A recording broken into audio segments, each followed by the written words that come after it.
and welcome to my March Hopefuls video.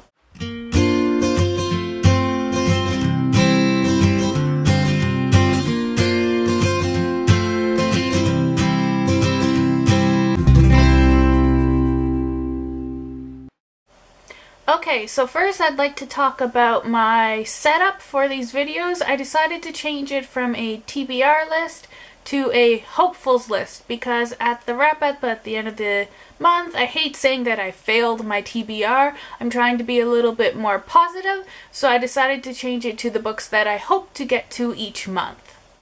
Moving on, let's get to the books that I hope to read in March. Now I do have 2 weeks vacation off this month, so if this list seems kind of large, I really do hope I'll be able to get through all of them since I do have 2 weeks off. So first up, we have the series that I'd like to finish this month, which is the Defy series by Sarah B. Larson, which consists of Defy, Ignite, and Endure.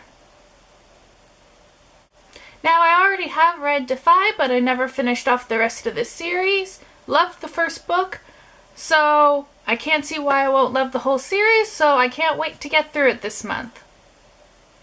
Meow. Next up, we have Infinity by Jess Accardo. This book sounds absolutely amazing. This is about a girl who's the daughter of an army general who turns out to be the head of some secret group within the government, and they have this machine that you can jump into parallel dimensions with. There's this guy, Cade, who's sent to protect her, and he just seems a little bit off to her, a little bit too hot. She wonders why he's there, and when he saves her from some attack, things start to get a little weird, and she's been told she cannot fall in love with Cade. So this just sounds like this crazy, amazing science fiction romance book that sounds so swooty that I can't wait to jump into. Meow. Next up, we have The Book That Made Me, which is an anthology by multiple different authors. This sounds really interesting to me. It's a non-fiction book, obviously, but it's a book about the different stories that each author has and the book that inspired them to become a reader and to become an author. And I just can't wait to see we all have our own books that made us readers, and I'd love to hear some of those stories from other people and from authors that I admire. So this was an e-galley copy provided to me by Candlewick Press. Thanks so much! Meow. And then we have Paper Princess by Erin Watts. I've been meaning to read this book for so long. I heard about it from a couple of different people and they were raving about how magnificent it was, so I decided to pick it up, and then for some reason I was so excited about it, and then for some reason I just never got around to reading it. So I definitely want to get to read it now. It's about Ella, who is poor as poor can be. And when her mother dies, she realizes that she is truly alone. Then Callum Royal, who sounds like a billionaire royal, picks her out of the slums and throws her into his mansion with his 5 sons. All of these 5 sons are enigmatic and she's drawn to them, but none more so than Reed. But Reed really wants to send her back from the slums from where she came from. There's this one sentence on the back that I just have to read because it'll make you want to read this book so bad. Wealth, excess, deception. It's nothing like Ella has ever experienced, and if she's going to survive her time in the royal's palace, she'll need to learn to issue her own royal decrees. This sounds so good. It's part of a trilogy, so I'm afraid I'm going to read it and absolutely fall in love with it and have to buy the other 2 right away, but I can't wait to read it. It sounds so good. Meow. Next up we have King's Cage by Victoria Aveyard. I'm sure everybody and their mother knows what this series is. It's the 3rd book in the Red Queen series, and I don't know how I haven't read it yet and how I've managed for so long to avoid the spoilers.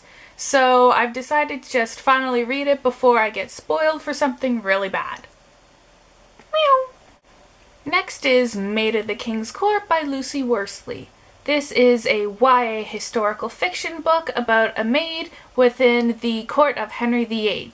Again, this is an e-galley provided to me by Candlewick Press, and I can't wait to dive into this. I love the period of Henry VIII and all of his multiple wives, but all the books I've read have been from the Aristocratic point of view. I'd love to read this from a maid's point of view and see. It's got some romance in it, it's got historical fiction, all the makings for a great book for me.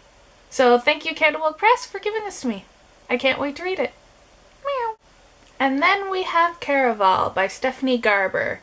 Another book, another new release that I don't know how I didn't read it right when I immediately got it.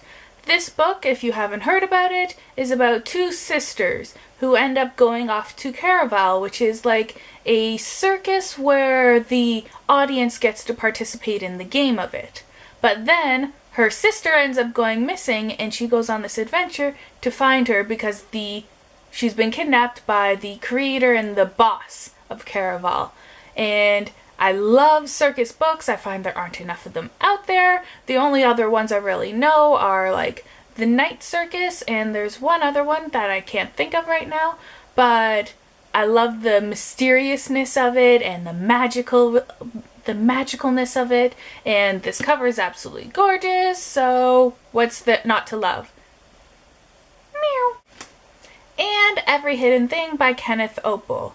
This book is it's said to be Indiana Jones meets Romeo and Juliet, which is awesome enough as it is. I also love Kenneth Opel. He's a great Canadian author if you're looking for one.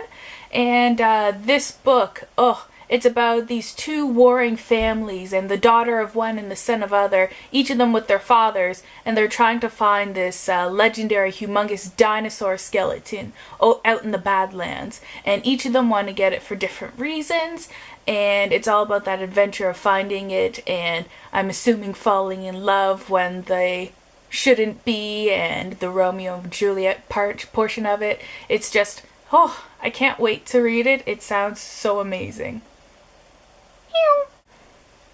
And then we have my diverse book this month, which is Risco, a Kunoichi Tale by David Cudler.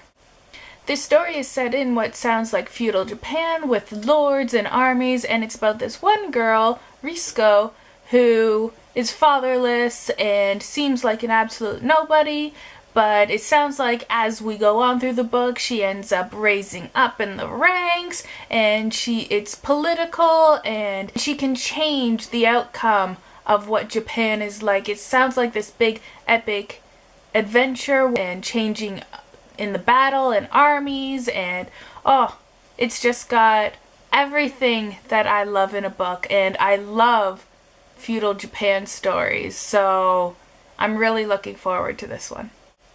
And lastly, we have Scrappy Little Nobody by Anna Kendrick. This is another nonfiction book, and it is a biography about Anna Kendrick. I've heard it is absolutely hilarious, and that everybody who loves nerd culture and is kind of nerdy and a little bit out there, who is very much like Anna Kendrick, will absolutely adore this book. So I'm always up for a good laugh, so I definitely thought I'd check it out. Meow.